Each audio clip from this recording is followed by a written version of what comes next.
There are many things that we are taught to believe that are wrong. One of those is genetics. What is it? A weak vaccine against the virus Agent Scully has been infected with. It must be administered within 96 hours. The human body contains 100 trillion cells. Each cell contains a nucleus, except the red blood cells. Each nucleus contains 46 chromosomes, arranged in 23 pairs. One chromosome of every pair is from each parent. The chromosomes are filled with tightly coiled strands of DNA. Genes are segments of DNA that contain instructions to make proteins, the building blocks of life. Apart from sperm, eggs, and red blood cells, every cell in our bodies carries our entire genetic package. It is mind-bogglingly small, with all the chromosomes, 23 from each parent, inside each cell's nucleus. This complete genetic package is called nuclear DNA. Outside the nucleus of each cell, floating in the cytoplasm, tiny organelles called mitochondria contain even more DNA, called mitochondrial DNA. Unlike nuclear DNA, mitochondrial DNA contains only a very small amount of genetic material, and all of that is inherited entirely from females. Scientists are able to manipulate genes through a process known as gene splicing. They use chemical scissors to cut gene segments away from where they belong in the DNA strand, and then use other chemicals to insert or splice those living, working segments anywhere else in the gene strand. The possibilities for altering an organism are endless, as are the possibilities for making mistakes. Human DNA carries an improbable number of defects, over 4,000 compared to just a few hundred in chimps and gorillas. Of these 4,000 plus defects in the human genome, more than 24 will kill you before you reach the age of puberty. While it is possible for a deadly genetic defect to not be expressed and to just move passively from parent to child, imagine the odds that this would happen often enough to spread this unique type of defect through the entire human population. Impossible might be too strong a word, but it is staggeringly improbable that this would happen naturally. There must be a more rational solution. Remember the ability to splice genes and the huge potential for error.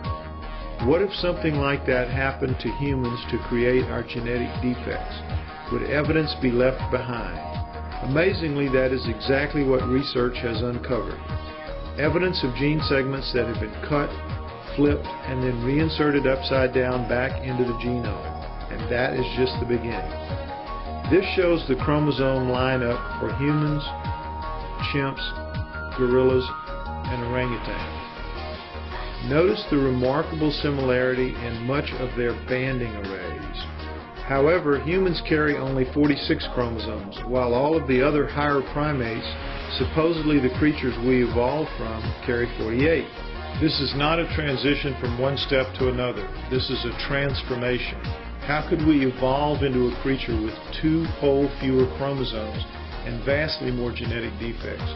How could humans be so much better than chimps with 2 entire chromosomes missing? Remarkably, the 2 missing chromosomes aren't missing at all.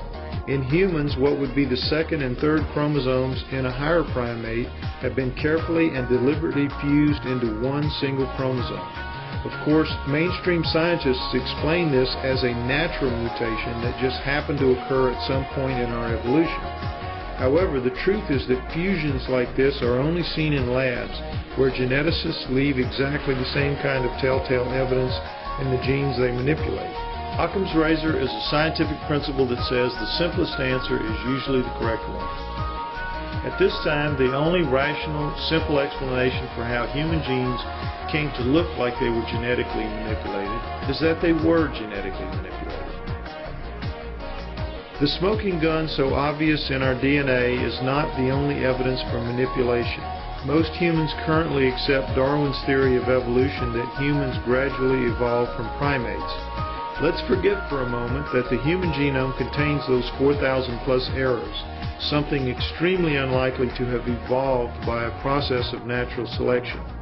and focus on a positive difference between humans and primates. The cerebral cortex is the deeply convoluted surface of the brain, an area strongly linked to intelligence.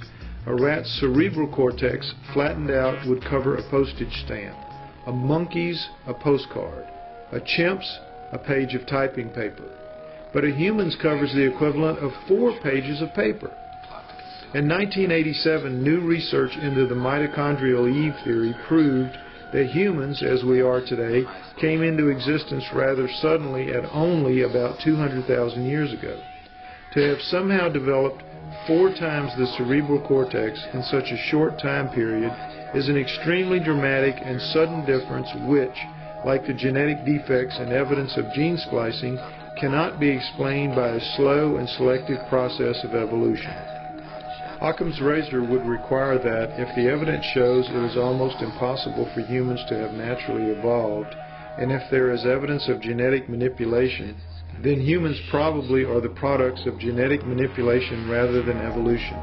And yet science still refuses to undertake a serious investigation of this simple and logical answer. Instead, they have invented a new, convoluted explanation to try to make sense of it all, the genetic bottleneck theory. A genetic bottleneck is caused when most of a species dies out for one reason or another, leaving only a few breeding pairs to begin regenerating the species. The stress of this supposedly causes an explosion of extreme Darwinian evolution, which accounts for the transformation that occurred to make humans what they are. There is no actual evidence for this extreme evolution ever having occurred with humans, or for any sort of near-extinction event which might have caused it. But it is the only theory science has proposed to explain how a species only 200,000 years old could have advanced so much compared to other species like chimps or gorillas, which seem not to have changed at all in that same time period. When explained by someone in a lab coat using scientific jargon, the bottleneck theory may sound plausible, but when you consider all of the events that need to happen to make the theory work, and the fact that no evidence exists to support any of them, it simply doesn't make sense. Human genes show evidence of genetic manipulation. Human brains show evidence that humans suddenly transformed rather than gradually evolved. Human mitochondrial DNA suggests that the modern human species came into being 200,000 years ago, which rules out gradual mutation, leaving no plausible natural explanation for humans being as advanced as they are. The logical answer is that humans didn't actually evolve on Earth. They were genetically created to live here, and our genes prove it.